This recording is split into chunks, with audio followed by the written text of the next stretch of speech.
Doug and I've never had like an out loud conversation, but I think there was this unspoken competition to see who could get to 1 million subscribers first. I won! And Doug won.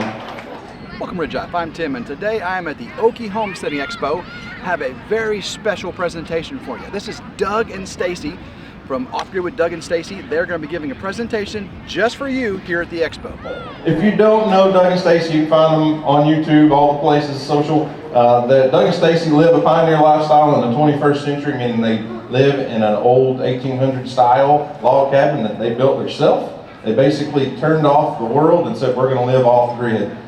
They didn't grow up that way. Doug's not an Amish guy, he just looks that way. He grew up and was a normal guy in a neighborhood that had a normal lifestyle, and they decided they wanted to change the way they live to save and look. So give it up for Doug and Stacy. They'll only have one microphone, Doug.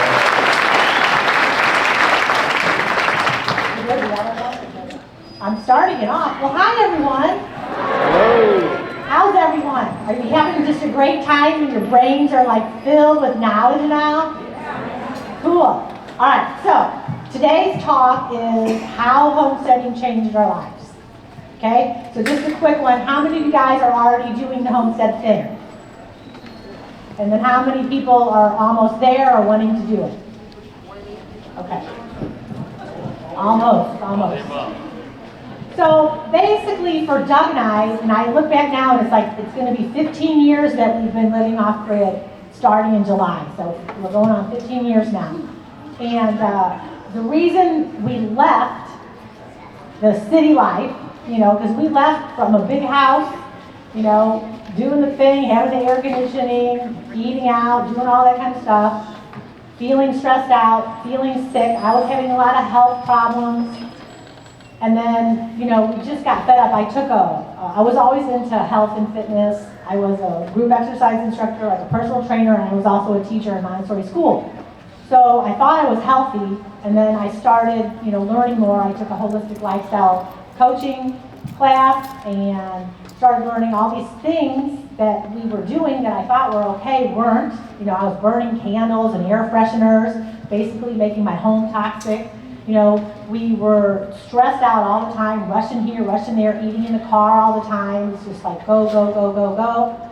And I wanted to learn where our food was coming from. After I took this class, I found out all the toxins we have all around us, like with carpeting and the formica and furnitures and mattresses and all this kind of stuff. So basically, we talked about it, and it was like, the kids are moving out. We're fed up with everything, being sick and tired. We were sick of being sick and tired. And so we just decided to do it. And then one thing that's good about Doug, he's a big time risk taker. I always say that. He likes to jump in quick and fast, and sometimes I think ladies might be a little more timid. And then I followed after him. I mean, that's kind of how we've always been. And I'm always like, and I was talking to a lot of people, in life we get to that point where it's like you don't want to take any risks. You get scared and you just don't do it. And I'm like, my affirmation now all the time is to be spontaneous and sometimes just to do it, just to jump right in. And it does make life very challenging, but it makes it very interesting. And so from there, we just decided we're going to sell everything, and that's what we did. We sold everything we owned except for our couch and our futon. And we moved into a one-bedroom apartment. And from there, we looked for a year or so, and then we found some property. We didn't really know much about where we were looking, but it had enough woods on it, it had enough pasture on it, it had a big pole barn. And then from there, it kind of started our journey.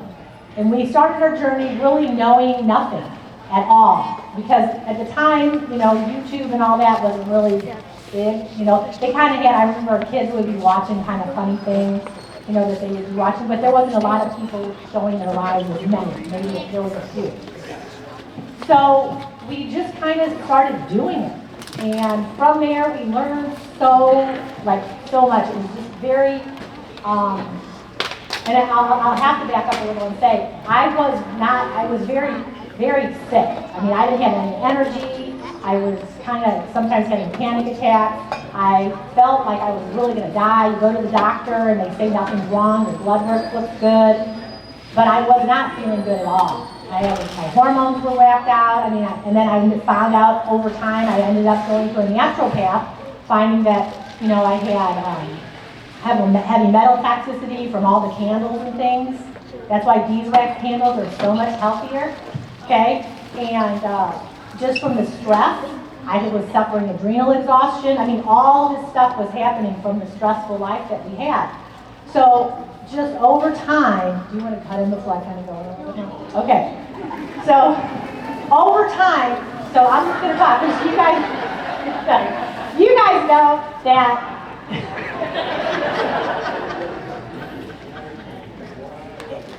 I like to talk about health.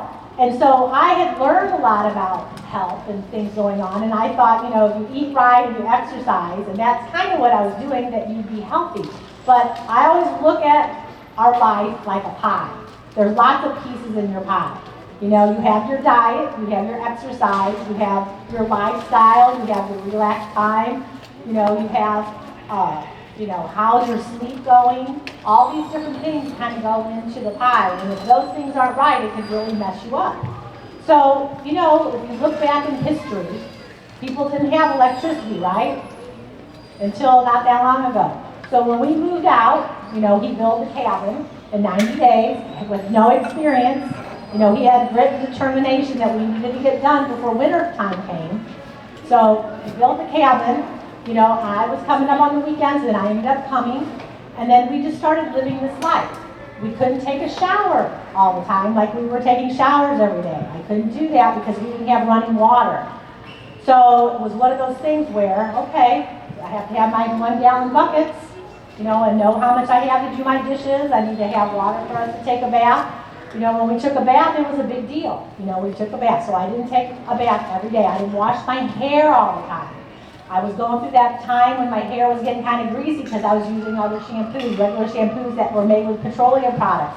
Then over the time, I started noticing that my hair was getting healthier, and I was noticing my skin was getting better because I wasn't taking really hot baths to burn my skin and dry my skin out. So I was getting better skin, he was getting better skin. I used to have to put lotion on my body all the time because I had dry skin.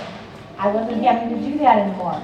So that was something that was starting to change for me too. Because in our country, I think people are over-sanitized. You do not need to take a bath every single day and use soap and scrub off that wonderful coating on your body, your microbiome, which you have internally, and you have it on your skin that helps to protect your body. I mean, it is there. It's like a little suit of armor to protect you from, you know, other germs. And if we're constantly washing our hands, especially with antibacterial soap, you know, using soap like we switched, I have Castile soap that I use, which is made much more natural with coconut oil and hemp oil. Sorry.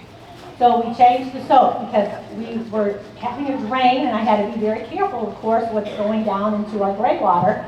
So I had to switch over to more natural soaps. So we were doing that, and I was noticing, because I didn't have a dishwasher, he always says, "You're my dishwasher," that I was doing a lot of dishes. And I was using the Castile soap. The Castile soap, my hands were never dry. They felt great by changing the soap that I was using. Because I would do dishes before, your hands would get all wrinkly and feel bad. So I changed, and that helped. And it was just funny, like, I would just sort of notice these little subtle changes over time. And then we didn't have electricity. So without the electricity, we would kind of get up with the sun. And as the day started getting, you know, longer and the sun started going down, you can kind of just feel yourself relax. We had oil lanterns and candles that we used, the beeswax candles, and that's what we used for lighting. So at nighttime, you would have a candlelight just like Charles Ingalls, you know, Little House on the Prairie. We would do our reading or whatever with our candlelight. And it would just totally... So it just totally, you know, just kind of changed everything. And then I would notice, you know, and he always says it would be like 5:30. Okay, it's the time for bed because it would get dark, especially in the winter. But we were sleeping really well. You know, a lot of us have all these electronics by our head and our brain. You know, your phone, your what do you call them? Clocks. Everything is by your head. So that's all that electromagnetic frequencies that are by your precious brain when you're sleeping, and that's the time we're supposed to be resting and repairing. There's a good book called Dirty Electricity if you have to read. Dirty Electricity. Good book. So that is one thing I would highly recommend for a lot of you guys, maybe if you're having problems sleeping, because we are electrical beings, and when you are sleeping and you have this cell phone right by your head, and a lot of these kids keep them right here or put them right by their head, you know, that's interfering with you because you are electrical too. And it messes up with your cells and everything going on. So if you could do one thing, get one thing out of this today, don't have your cell phone by your head. You know, put it in another room. You know, get it away from you. You do not need anything like that by you. Then, okay, how many of you guys have your cell phone in your pocket by your, you know what, in your lymph nodes? And how many people have them here? All these young kids walk around like that. It's really, it's not good. You know, keep it somewhere else if you're going to talk. Don't put it by your precious brain. Look at all the brain tumors that we're having. There's a lot of them that people are getting. So, because, you know, we are basically a long-term study on all this kind of cellular type stuff. So you want to really be cautious. You know, internet and cell phones are very helpful, but, you know, we also want to be careful too, and we want to save our precious brain and save our body and all that. So we don't have the cell phones by our head. We slept in a very dark room, and we started sleeping good. So our circadian rhythms were getting back in whack. Because for a lot of us, we stay up late, we have the lights on. See how these overhead lights are on? And what happens is it is tricking you when you're in your house that it's still daylight. Okay? So then, you know, you can't really relax to go to bed because you have these lights over your head, and then you're watching, you know, your screen time. You got the screen in front of your face. So that's keeping you up. It's raising your cortisol levels so that you're not able to sleep in good sleep. So I have a little philosophy. I call it 3-2-1.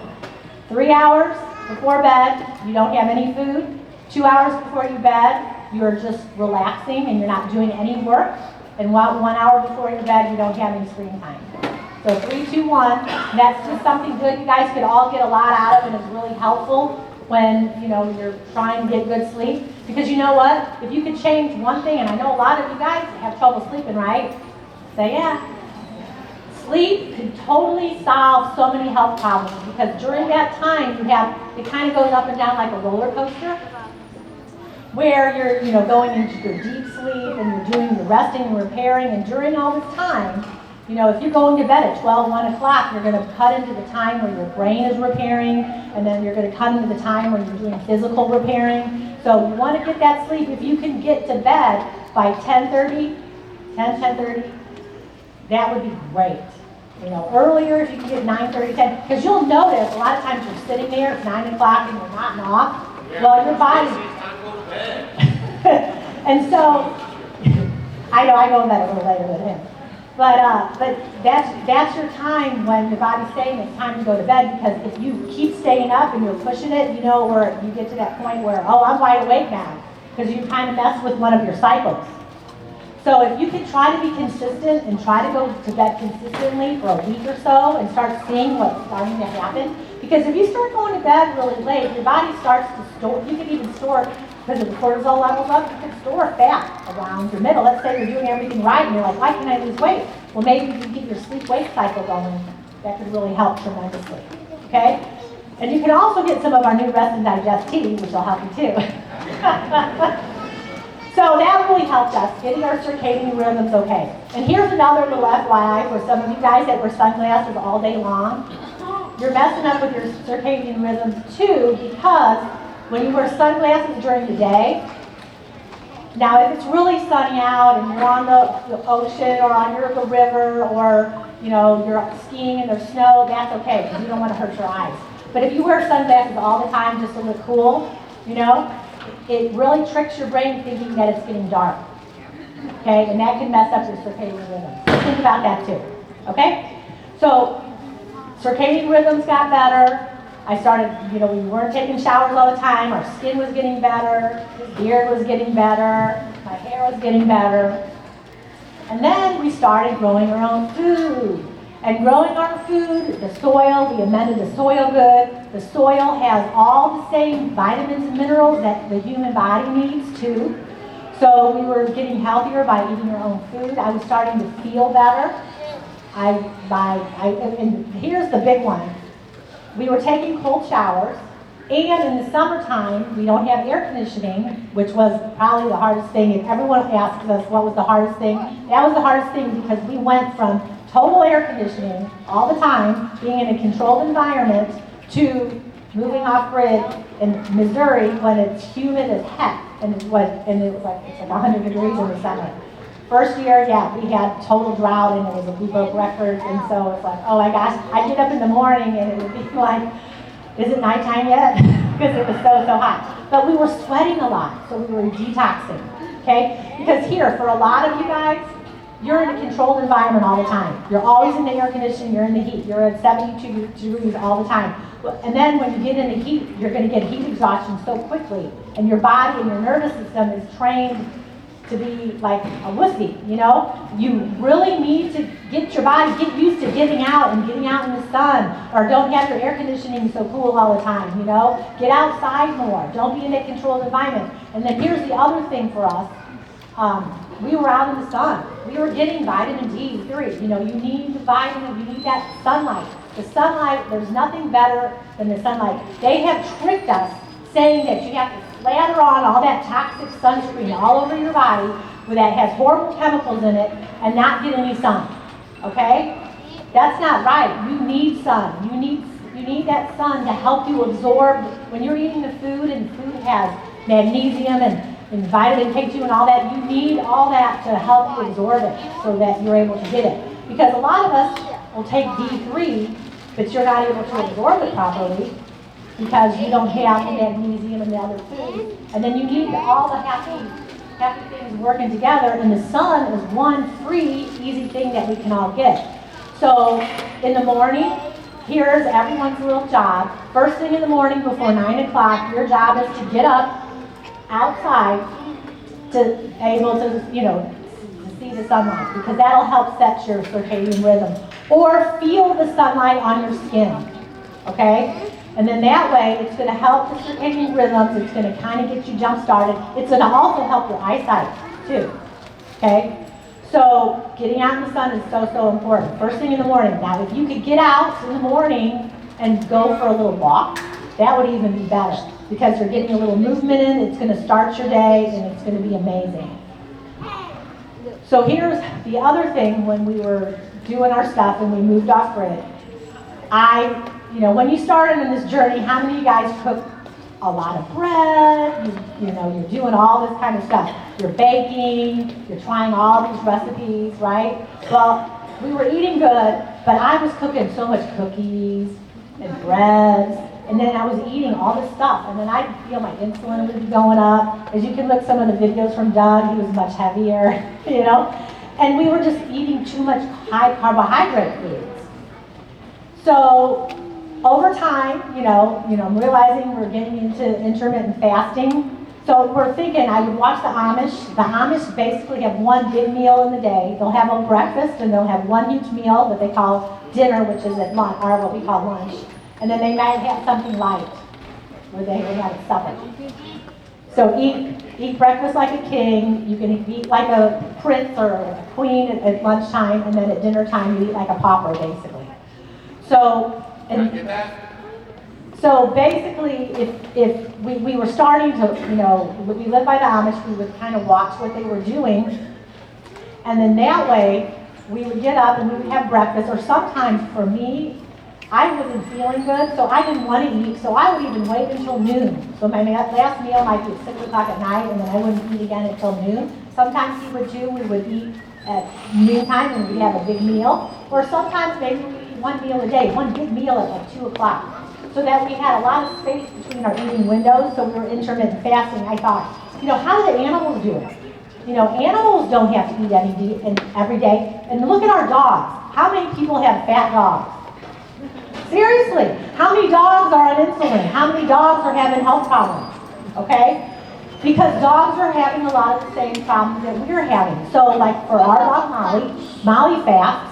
One day, I mean, I look at her, let's say she went and caught a rabbit or something, a whole rabbit, or she went and caught had a deer carcass and she ate it, and I can feel her belly and it's big. The next day, I'm just gonna fast her and she can drink water. You know, maybe I'll feed her 1 time a day, sometimes I feed her 2 times a day. I just kind of go like in nature. I think even for us, we came from hunters and gatherers. We were always out, you know, going, you have to hunt for your food, and we were eating all the time. We were not eating all the time. So sometimes you might just have, you know, some greens and some nuts and some seeds. And then maybe we would, you know, it's kind of feast or famine, right? And then some days they would have a lot more food. So we kind of took on that mentality. Some days this is going to be a big feast day. You know, maybe we just butchered a bunch of chickens, or, you know, we had our lamb, and then we'd have a big barbecue and do things like that. And then some days we might have 2 or 3 littler meals. And that's basically what we started doing. And then all of a sudden he was like dropping all this weight because he was doing the intermittent fasting. We were having more energy. My brain fog was going away. I stopped making so much breads and cookies and things like that. We cut out our sugar so much, you know, and then the carbohydrates break down to sugar, so you want to consider that being a type of sugar. And we were feeling better and better and better. Other thing for a lot of ladies and some men, cellulite on your legs, right? How many people have cellulite on your legs? So that was a big one too. The intermittent fasting really helped with that. And then eating when you're hungry. Now, if you eat a lot of high carbohydrate type foods, you'll get hungry much quicker. Like, you have to eat breakfast, and then 2 hours later you're hungry again. So remembering fat will not increase your insulin and make you hungry. So you want to eat a nice nutrient-dense breakfast. So that's what we do. Eggs are the superfood. You guys all know that. They are so nutrient-dense. They are so wonderful. You guys can survive off of eggs. They're just amazing. So eggs, but you don't want to have like a lot of pancakes, you know, by themselves, because if you had pancakes first thing in the morning with nothing, like especially a protein to kind of help counterbalance that mad rush of your glycemic index and insulin in your body, then it's going to make you really pretty much crash. And then you're going to be tired and yawning. Like, notice what you eat an hour or so later to see if you're yawning, if you're tired. Well, that's because you got way too much insulin in your body. So we're just noticing all these little things and noticing how much we were feeling better. Drinking way more water than we did. Yeah, and then the water, and then we collected the rainwater. So we have 2 1,500-gallon tanks that we gravity fed after. Skipping all the fluoride. Wow, we started thinking clearer. Yeah, so it was 4 years. 4 years ago, or 4 years was it 4 years or 6 years? No, maybe it was longer. I think I might have hauled alder for 6 years. Does anyone remember? I've forgotten now, see? The memories have left me. 15 years. No, 6 years. Yeah, so we hauled water for a long time until we figured out how we're going to do it. And then we have the 2 1,500-gallon tanks that we have up in the barn that are gravity fed into our cabin. So then we started doing the rainwater. And the rainwater is basically, it's structured. Perfectly structured water. Like when you get your city water, tap water, it comes out and it's all like jiggly and crazy. They've done studies. Well, Siri, I'll explain. If you hear structured water, when you have, they did studies with rainwater, and then it would drop, and then the drops would be like a drop on there and hold their shape. And when they would drop city water, it would be like, it'd go everywhere crazy. So rainwater is a perfectly structured water. So we started using that. My hair, my skin was better. Like if we go anywhere, it's really hard to take showers, you know. It's just crazy how that is. So the rainwater was nice, like you were saying, there's no fluoride in it. We started doing all the homesteading things. You know, I started making my own toothpaste, my new homemade tooth powders. My teeth were getting better, because you can notice if you eat like what they call a standard American diet, you know, as you get older, your teeth get yellow, and a lot of that is from the high carbohydrates and the processed foods. And you may notice, how come my teeth look good? And then if you start changing what you eat a little bit, your teeth will start to get whiter again. So by eating, you know, good foods like your leafy greens and your stuffed fresh vegetables like your broccoli and cauliflower and things like that, and your good meats, your eggs, good fats like beef tallow, duck fat, your ghee. I love ghee, which is just clarified butter coming from the grass-fed butter. Things like this could totally change your teeth health, no more cavities. Like I haven't been to the dentist in like 30 years. Isn't that crazy? But I haven't been to the dentist in a long time. And I use, like we do. Yeah, he's his own dentist. He pulled his own wisdom teeth out. Oh my gosh, it was crazy. And some of the videos, he's like this. Kind of funny, you guys never even picked it up. I have these back teeth. I guess that's how it is. I don't know. But they were coming out, and I was like, wow, I'm not going to go to the dentist. And they were getting a little looser, so I just started getting the dental floss in there. So I didn't have to go under anesthesia, I didn't have to get cut, I didn't have to get sewed on. And I think, well, I'm not for sure about this information, but if you look it up, it's a natural progression for them to come and fall out. But they beat the fallout so they can cut and do the operation and make money. Remember, the Father made us, right? Like, He did not make us to go see the dentist. He meant for our bodies to work for themselves, right? Amen. You're running out of time. So here's the other thing. If you guys are following us, I talk about WestonPrice.org, Weston Price Foundation. WestonPrice.org. I always say it's the best $40 you can spend if you join them. They are a great organization. And they will give you so much information in the mail. You get a shopping guide of all the good things to buy that are good, that are made wonderfully, and all the things about soy, and all the things about fats, and all the things about anything you want to know about your health. And what I like about Dr. Price, he traveled in the early 1900s across the whole world and studying all the indigenous, people, and looking at, what he wanted to find out what made people healthy, right? And he didn't want to know what made people sick, because he was sick of seeing how the doctors were treating people who were sick. Well, he wanted to know, why are people healthy? Come to find out, it's because these people were eating good meats, good high in fats, organ meats, and eating nuts and seeds and greens, and that was it. There was nothing as processed foods that had no nutritional value, none of this high carbohydrate kind of stuff. And these people were healthier. They all had beautiful dental caries because he was a dentist. So they exhumed some of the bodies, that had been buried over, years. Noticed that all these tribes had beautiful teeth. Everyone had beautiful teeth. And then he would study the people who would leave and start eating westernized food and noticing what was happening, how their teeth were changing, their facial structures were changing, like the lower part of their mouth was more narrow. And then now, look at all the people having to go to orthodontists and the dentist. But if you change your diet, guys, I'm telling you, your teeth will totally start getting healthy. And the other thing I started doing is coconut oil pulling with coconut oil. It's just amazing. Like if you have a, abscess or an infection or something, you can do it until you can get to the dentist. Or, some people are like, I'm not going to the dentist ever. It's something that can really help with the pain because it helps pull out the toxins, and it also whitens your teeth.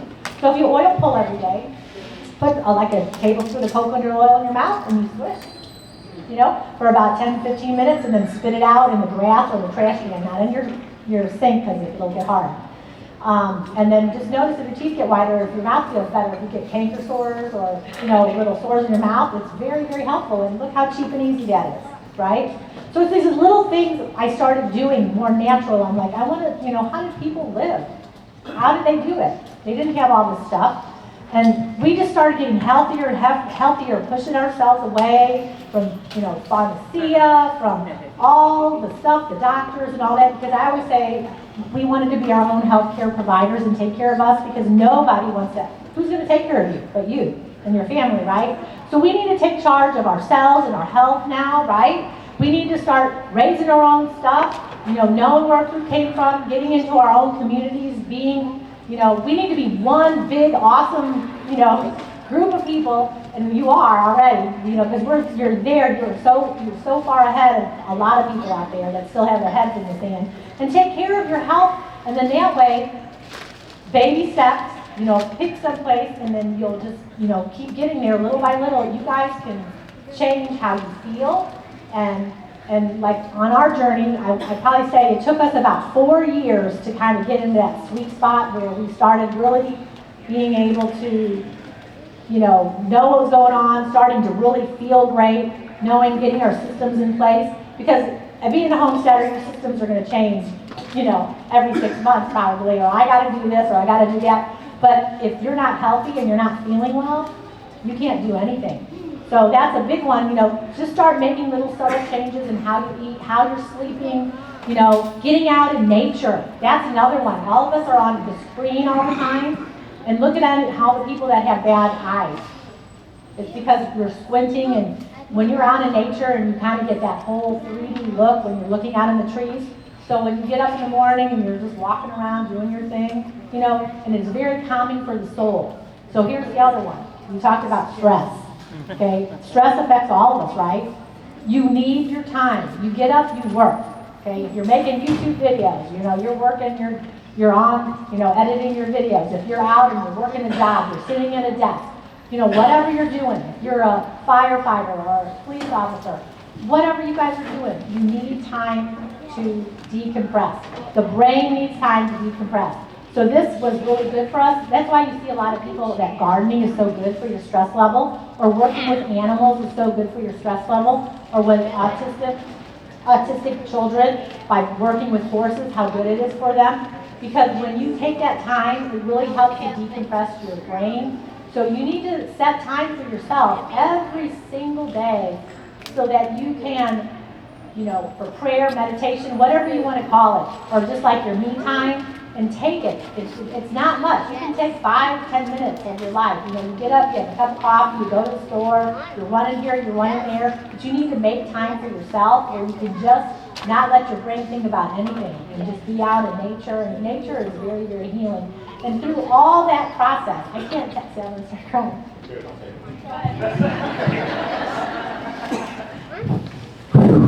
All right. Now you know I got to interrupt her all the time. So she's kind of going over the health aspects. She didn't know what I was going to do. I didn't know we were going to have one mic, but I'm going to go over the spiritual side. Okay? We're going to talk about how it's brought us closer to Elohim, right? That's God or Yahweh or however you're doing it. Okay? We living in these cities and going through the Rockefeller, Carnegie, program, by design, we are losing our spiritual connections. Okay? Now I'm telling you this because I've lived it, right? We were there in the city, unspiritually connected, okay? Grinding, doing our job, going to church on Sunday, right? So for us too, this was a huge journey in our spiritual walk. We don't really talk about this a lot on YouTube, but I went so hardcore on studying my scriptures, and I just kept seeing problems with the way we were living in the city. I was missing the blessings, okay, that were promised to me for having my hand in the dirt, right? I was missing the blessings that He provides all the food for me as my medicine and as my health and as my energy, okay? And I was missing the part where He gives me one seed that feeds me for the rest of my life. I don't have to beg from the man for seed. I don't have. Why do you think Monsanto comes out with the seed that only lasts one time? It's all by design to take us away from the creation model, okay? And so this was a huge thing for us. Getting connected back to the earth, grounding, right? Like we're always buckled up in shoes and things breaking our connection to the ground. There's energy on the earth, right? This is all by His design. This isn't, some people call it some new age stuff or whatever. It's not. Okay, that's just the noise, okay? Everything works off frequencies, right? Just study this stuff, please. Your clothes, right? All this stuff matters. It's nothing to be like looked over. And I can tell you 100 that it is for real because we're living it. We live that way, and now we've lived, the way the Bible is telling us to, basically. And there's a night and day difference. We're actually, like before, we could not bless y'all like we bless you now. Because we're receiving the blessings, right? And all we want to do is help you guys. That's all our heart's desire, honest to goodness. We're there, okay? We 14 years, blood, sweat, and tears, grinding it out. We have our homestead. We can shut the gate, and it does not matter. Besides stopping the Looney Tunes trying to get in to get our stuff. But we can totally survive ourselves right now. Like, we do not need the stores. We do not need to put on nothing on our face. We don't have to take a shot, okay, to operate as a human being, okay? And remember, the scriptures tell us that everything is voluntary. You have the right and ability and the actual duty to choose from good and evil. Right? And that's what we're, trying to stress to you guys. So evil is running amok. Everyone totally see it. Okay? So we need to get back, to what we're supposed to be doing. This is, that's why there's no our side, right? It's all their side. There's no our side because we're losing the connections. Just because we go through the motions and we say we go to church and read the Bible does not mean that we are doing what we're supposed to be doing. Okay? So on the spiritual side, this has been a bomb. Okay? We're way more connected with our animals. That's huge. He gave us the animals. And that's another thing. Not really. The thing is, some people take the sacrificial system lightly. Okay? Now, I'm not saying back then or not, I'm saying now. Like the way we view it because we're so disconnected. Okay? It's, people were not just going every day or, all the time up there with their animals, sacrificing them because they were sinning all the time. It's a big deal. If you have to give up your best, you don't just give up your animal, you have to bring your best. Okay? So we have it, programmed into us, I might say. That all you are is a sinner, right? But the fact is, right, you're going to make mistakes. And nowhere in the scriptures does it says you have to be 100% perfect. Another misnomer. Okay? So just do the best you can. And just know that when you make mistakes, you get the forgiveness. Right? But, it's not a right thing to take your livestock. Can you imagine if you had to take your best livestock right now because you messed up on something? Right? So it was a big deal. It wasn't to be taken lightly. But for us, our spiritual journey with the animals has definitely been more, connecting too because, we have the sheep and they provide sustenance for us. And we have our chickens and they rely on us and we are the stewards of them. We take care of them. We look after them. We protect them. And we let them do their thing and we take care of them and they take care of us. And that's all by design. We're so disconnected from our food now, you just get it in plastic shrink wrap. It means nothing to you. And this is all by design. If you guys can find the Rockefeller Creed, it's old, right? I'm doing some research on it right now. I found it as a person's presenting it to me. And I want to find it for myself before I present it to you, just in case. Right? I want to make sure it's not bad information. But the bottom line is these people that are pulling these strings and doing what they're doing, they are straight Satanists. Okay? We are not the only ones with our religious text, y'all. These Satanists are on full display, and they're showing you. They have Lady Gaga with meat and pentagrams. They're doing pagan stuff right in your Super Bowl commercials and everything. It's in your face. They know their whole goal in that Rockefeller decree is to break you from your connection from the Most High. And they say that. They fully understand it.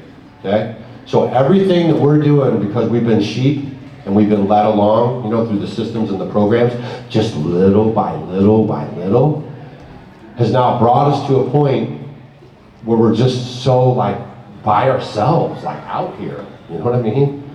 So I'm just encouraging you guys, dig into your homesteading life, build your community. None of this stuff's over. Okay? This stuff's just kind of getting started.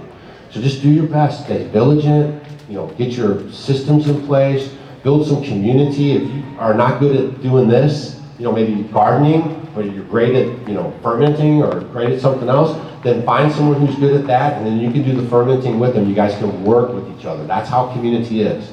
I've been talking a lot about the Amish since I've been here, y'all. Amish do not go to work at some store and get a check. They all create businesses from their homes. And that's what I'm encouraging y'all to do. If you are going to your job and you're a carpenter, start carpentering for yourself. If you guys want to raise food, and you can do market gardening, right? The VW farms are here. They are selling meat, right? Beef, pork, and being successful at it. And they're creating family time, and it's all centered around the family and the unit. Now we've co-opted our kids off to schools. If you send your kids to Caesar, don't be mad when you get back Romans. Okay?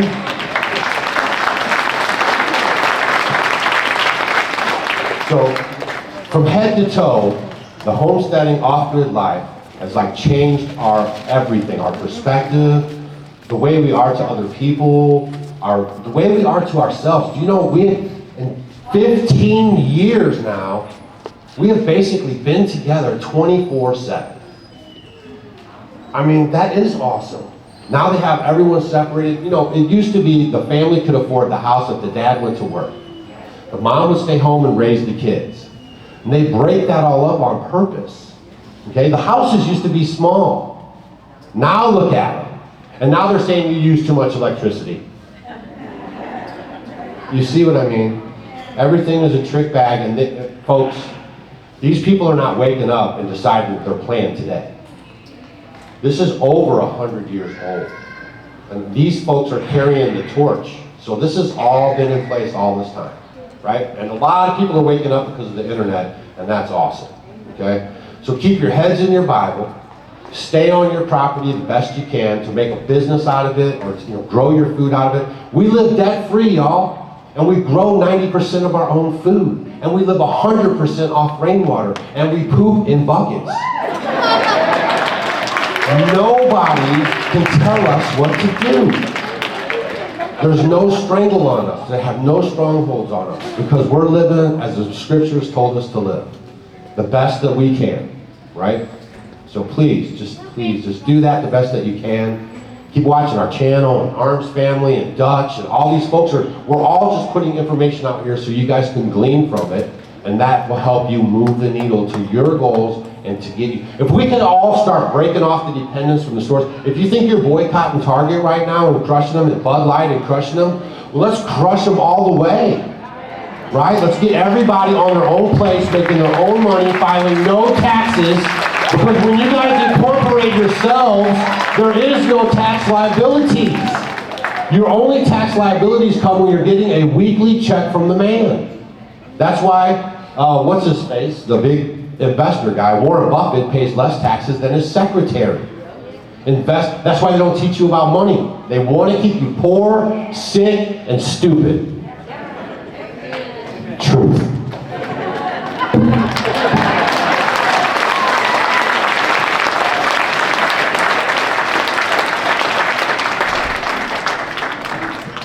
Why don't you tell us how you really feel, Doug?